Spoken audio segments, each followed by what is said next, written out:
guys, welcome back to my channel, or welcome to my channel if you are new. My name is Maddie. Today I'll be doing my wrap up for October.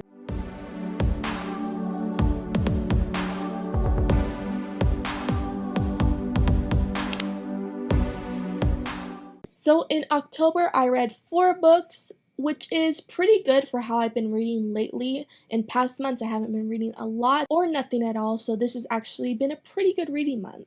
I think I said in my October TBR my goal was to read 10 books. Let's just take a moment to laugh about that. But anyway, let's just get into my wrap up for this month. So going in the order from when I read the books, the first one I read in the month of October was Starcrossed by Picmonkey. I had read the Forget Tomorrow trilogy by this author, and it quickly became one of my favorite trilogies. I absolutely loved it, so I was really looking forward to a new book from her. So Starcrossed is a science fiction young adult book that takes place on another planet.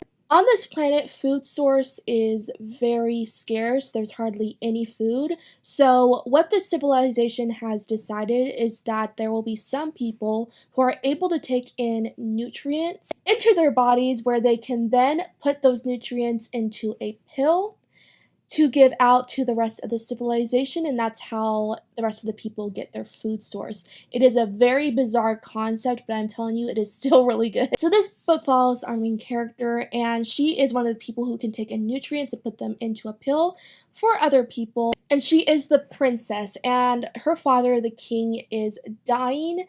And what the people do on this planet is when the king starts to die, a sort of competition is held where children of the families on this planet compete to sacrifice themselves for the king, and their sacrifice will help the king live. But it turns out that this girl's best friend volunteers for this competition, so there is a big chance that he is going to die. Like I said, this concept is so weird, but it really worked for this book. I really liked the overall plot of this book, but the biggest problem I had with it was, for one, the romance was very underdeveloped. I really didn't feel anything for it. The two main characters have always been best friends, but I felt like the romance kind of came out of nowhere. So in that way, I really wasn't able to connect with it, as well as I thought a lot of the character development was lacking. There were characters that were there that I just didn't really care for.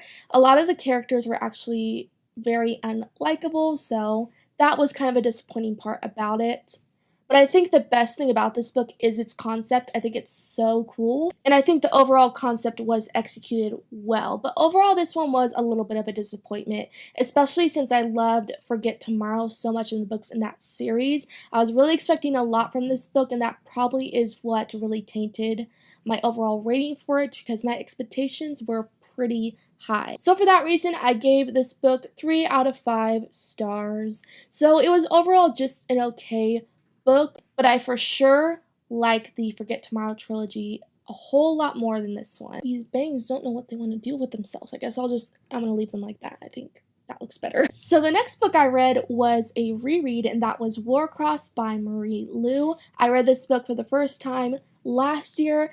It quickly became one of my favorite books, so I was really dying to reread this book before I got to its sequel. So if you don't know what this book is about, this book takes place in a world where there's this thing called the Neuralink, and what this thing does is it lets you see the world in sort of a virtual reality. And what comes with the Neuralink is a game called Starcrossed, which is really similar to Capture the Flag. It's a game that everyone plays. There's even a world championship for the game. So in this book, we follow our main character, Amika, and she is very poor.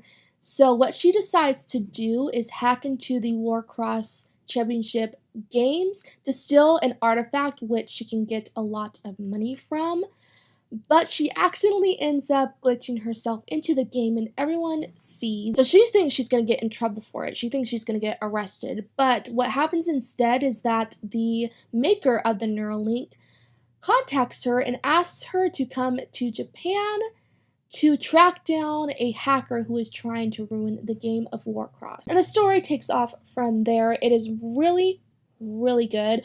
For someone like me who is not into sci-fi, that is saying a lot, because sci-fi books are really hard for me to get into. But what I appreciate about this series is that the sci-fi elements in it aren't too over my head. Like, there are technical terms in this book, but I feel like you don't really need to understand all those terms to understand the story as a whole. You can still get the gist of everything, and I love that about it. So if you're not into sci-fi, I would still recommend to give this series a try. And I honestly think I fell in love with this book more the second time around. I love the characters, I love the world, I love the romance. I am like one of the only people who actually like the romance in this book. I think it's so well done, and it is just an overall great duology, which leads me into my next book, which is Wildcard. This is the sequel to Warcross, and since Warcross was one of my favorite books of last year, this has been one of my most anticipated books of this year, and it did not disappoint at all. I won't say a whole lot of what goes on in this book in case you haven't read Warcross in it, but what I will say that really surprised me about this book is compared to Warcross, it was a lot darker than the first book. Whereas the first book was really fun and easy, the second book had a lot of darker themes to it. Like, people actually die in this book, and I was not expecting that. There was a lot of character growth in this book. I feel like Amika, the main character, really growed so much. And she did take on a whole lot more in this book, whereas in the first book she was only really tracking down a hacker.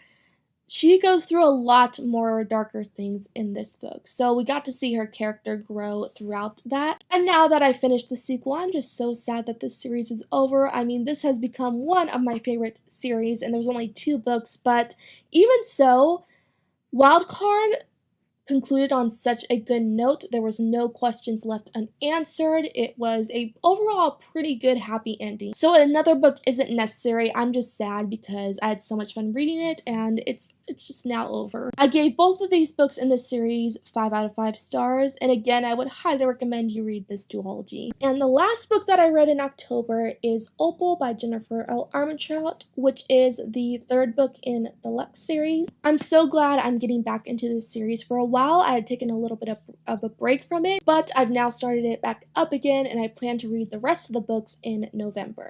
I will tell you about the first book if you are not familiar with this series. So this series is about a girl who moves to a different town and realizes that her next door neighbors are aliens that are in the form of humans. So she gets to know them. There's a little bit of a paranormal romance in this one that I love, and there's a whole lot of adventure and action. It's just a great series. I really love the 3rd book. I felt like a lot happened in this book. There were so many plot twists that I did not see coming, which makes me really excited for how the last 2 books in the series are going to play out. This book left off on a cliffhanger, so I need to get back into this series as soon as possible to find out what actually happened. So I will be for sure finishing off this series in November because I cannot wait any longer to see what happens next. I gave this one a 5 out of 5 stars. I really, really, really loved it. It was really good. So those were the books that I read in October. Now let's just get into the stats. As I always do, I do the statistics at the end of my videos. So if you're curious on different stats based on the books that I read in October, then just keep watching. So I read 4 books, as I mentioned, and that equals out to 1,476 pages. For the years, I read 2 books that were released in 2018. One was from 2017,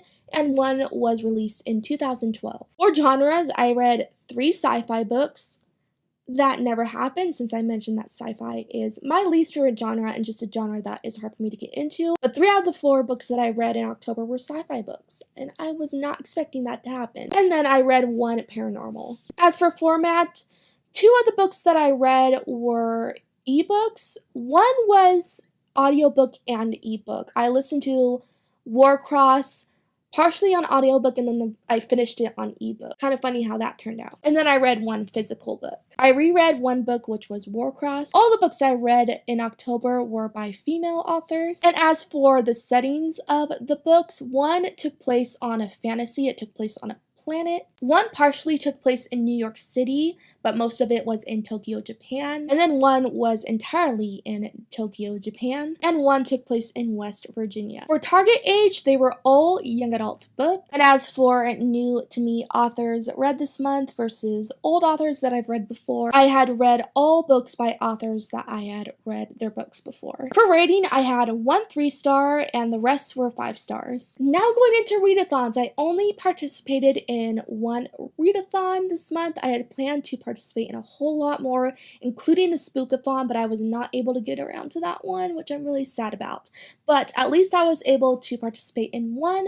That was the booathon. I only read one book for that, and that book was Opal. And the challenge that I completed with that book was to read a book with a spirit. Out of the 10 books from my original TBR for October, I read 4 of them. So that is it for the statistics, which completes this video. If you guys have read any of these books, let me know your thoughts on them down below, and also let me know the books that you read in October, because I would love to know. And if you like this video, be sure to like, comment, and subscribe down below for more bookish related videos. And be sure to click that bell icon next to the subscribe button so that you will be notified for when I post new videos. If you want to hear more from me outside of YouTube, my social media links are down in the description. I post every Tuesday, Wednesday, and Saturday, and I'll be back really soon. Bye!